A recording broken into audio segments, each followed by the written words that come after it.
La Bible nous commande de nous réjouir. Mais peut-être que moi, vous trouvez cela impossible. Écoutez la Bible pour découvrir comment obtenir une vraie joie profonde.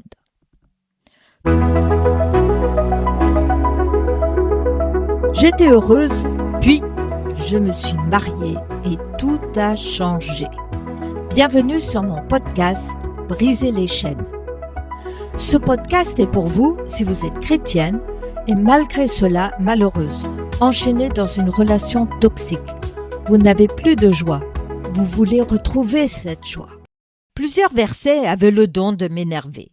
1 Thessaloniciens 5, verset 16. « Soyez toujours dans la joie ». Ou Philippiens 4, verset 4. « Réjouissez-vous toujours dans le Seigneur ». Je le répète, réjouissez-vous. Je n'avais pas la joie et je ne savais pas comment l'obtenir. Et je trouvais injuste que Dieu nous ordonne d'être toujours dans la joie. Pourtant, il connaissait parfaitement mes circonstances. J'étais prisonnière des tocs de mon mari, j'avais une maman atteinte de la maladie d'Alzheimer et je ne pouvais pas prendre soin ni d'elle ni de mon père comme je le souhaitais. Mes désirs et même mes besoins étaient minimisés ou niés. Je pouvais m'apitoyer sur mon sort et faire une longue liste.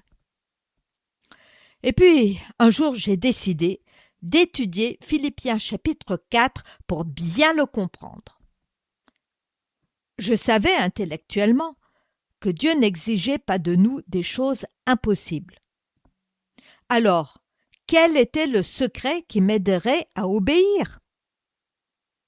Et je n'ai pas seulement trouvé un secret, mais plusieurs. Donc, la première vérité, la joie ne dépend pas de nos circonstances. À ma surprise, j'ai découvert beaucoup de choses.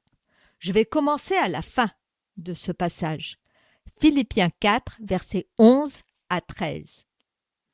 Ce n'est pas en vue de mes besoins que je dis cela, car j'ai appris à être content de l'état où je me trouve. Je sais vivre dans l'humiliation et je sais vivre dans l'abondance. En tout et partout, j'ai appris à être rassasié et à avoir faim, à être dans l'abondance et à être dans la disette. Je peux tout par celui qui me fortifie. Oh, je connaissais très bien le verset 13. Je peux tout par celui qui me fortifie. Et il m'avait beaucoup aidé pendant des années. Mais ce jour-là, c'est le contexte qui m'a sauté aux yeux. J'ai appris à être content de l'état où je me trouve.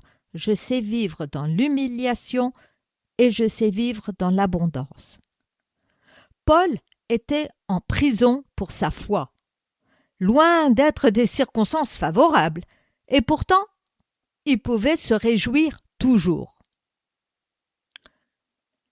L'apôtre Paul était physiquement en prison, et moi, psychologiquement et socialement prisonnière.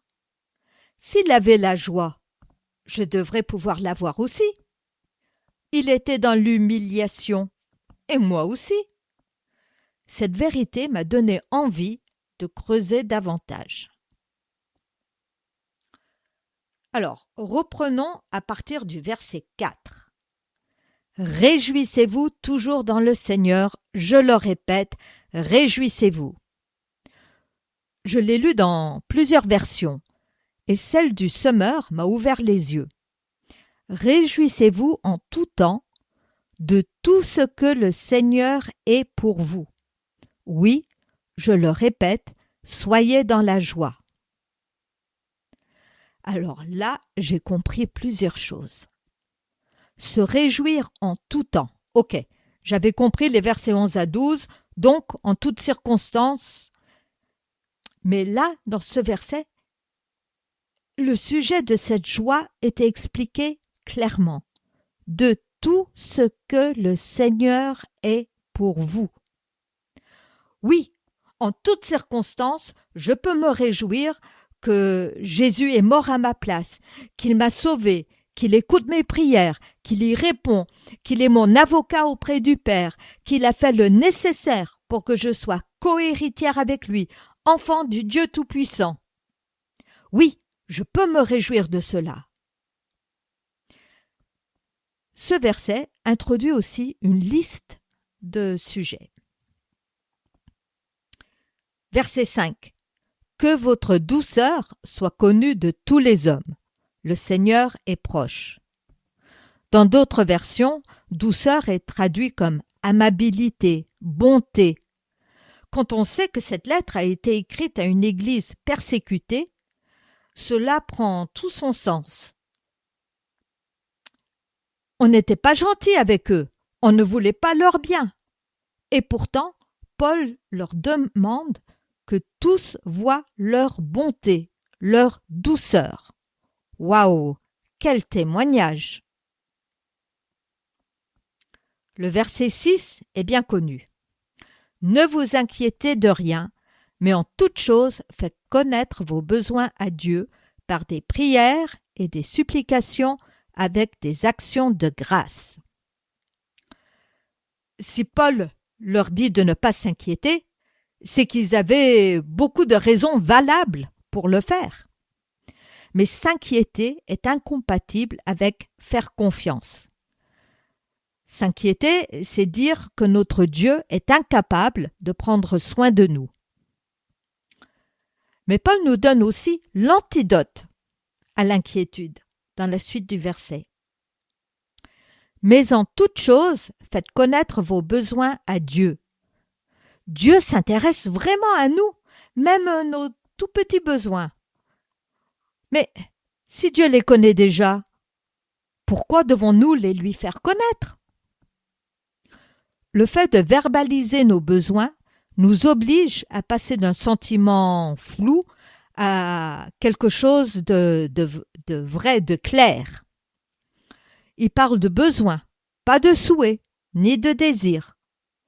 En parler avec lui nous aide à faire la distinction. Par des prières et des supplications. Nous pouvons vraiment lui ouvrir le fond de nos cœurs, pleurer, supplier. Il ne sera pas vexé, et c'est lui qui nous demande de le faire. Il sait que cela nous fait du bien. Mais attention, il y a une différence entre supplier et exiger. Avec des actions de grâce ou avec reconnaissance. Alors, dans la même prière, Paul nous demande de prier, supplier et dire merci. Oui, dire merci sans avoir déjà reçu la réponse. Cela montre notre foi en ses promesses. Il sait ce qu'il fait, et quelle que soit sa réponse, ce sera toujours la meilleure pour nous. Il nous a promis dans Romains 8, 28 que toute chose concourt au bien de ceux qui l'aiment. Verset 7. Quelle belle promesse! Alors, la paix de Dieu, qui surpasse tout ce qu'on peut concevoir, gardera votre cœur et votre pensée sous la protection de Jésus-Christ.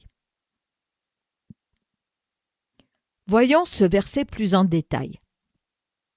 Alors la paix de Dieu qui surpasse tout ce qu'on peut concevoir. Cette paix de Dieu est celle que Dieu nous donne lorsque nous lui avons apporté nos soucis, nos inquiétudes, nos besoins, nos détresses. En le remerciant, nous lui prouvons que nous lui faisons confiance pour gérer tout cela. Cette paix est inconcevable, illogique. Je me rappelle un soir où, après un refus de ma part d'être manipulée, Lionel est descendu et il m'a montré son poignet et m'a dit « Regarde ce que tu m'as fait faire ». Il s'était à peine égratigné la peau avec un couteau. Cela faisait 9 ans qu'il me faisait souvent du chantage au suicide. Je lui ai dit que ce n'était rien. Il est remonté se coucher. Mais je n'étais pas tranquille. Avant de me coucher, j'ai vérifié. J'ai vu qu'il avait vidé sa boîte de médicaments. Alors ce soir-là, j'ai supplié Dieu de me montrer si je devais entrer dans son chantage et appeler les secours ou non.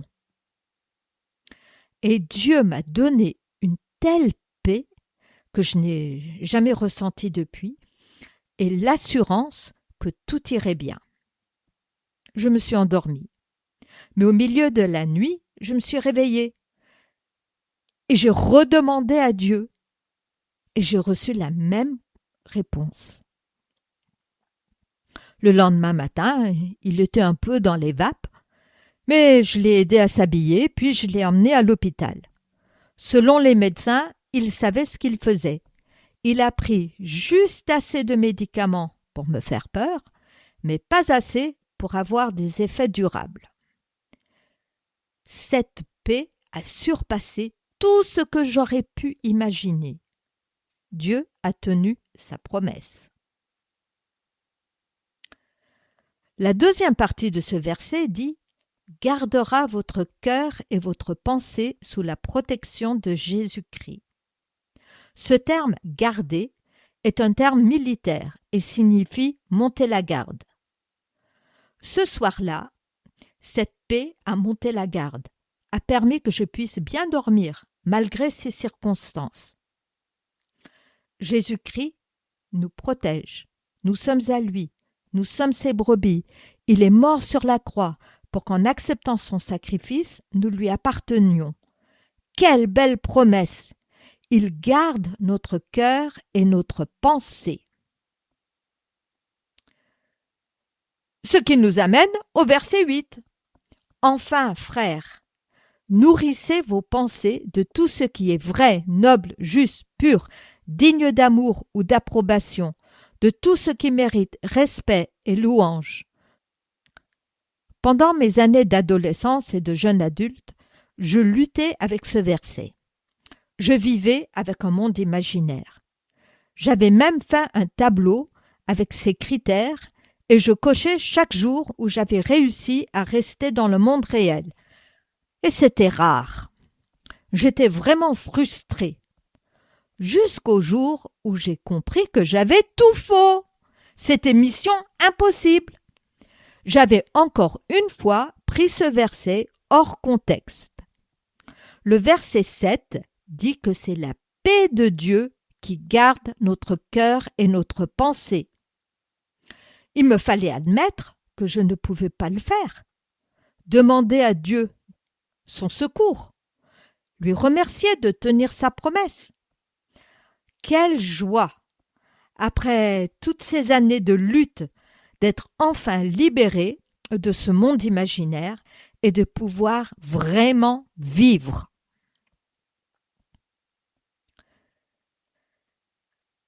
La mise en pratique, eh oui. Le verset 9 dit « Ce que vous avez appris et reçu de moi, ce que vous m'avez entendu dire et vu faire, mettez-le en pratique. Alors, le Dieu qui donne la paix sera avec vous. » Alors, qu'est-ce que nous avons vu dans ce passage que nous devons mettre en pratique? Eh bien, se réjouir en tout temps de ce que Jésus est pour nous, témoigner de la douceur, même à nos ennemis, amener nos besoins à Dieu et le remercier pour sa réponse, bénéficier de la paix de Dieu, laisser Dieu contrôler, protéger notre pensée. Alors en conclusion, je vous laisse avec le verset 13. « Je peux tout par celui qui me fortifie. » Vous pouvez mettre en pratique ce passage, mais pas vous, toute seule, mais avec le secours de Dieu. Vous pourrez trouver la joie et la paix, peu importe vos circonstances. Je vais prier. Merci Seigneur d'être ce Dieu si proche de nous, conscient de nos faiblesses, de nos circonstances. Merci d'avoir fait le nécessaire pour que nous puissions être sauvés de nos péchés et avoir une vie victorieuse. Merci pour cette joie et cette paix que tu veux et peux nous donner. Je te prie pour ces femmes et pour moi aussi, que nous puissions nous décharger sur toi de tous nos soucis, sachant que tu es ce Dieu digne de confiance. En ton nom, Seigneur Jésus. Amen.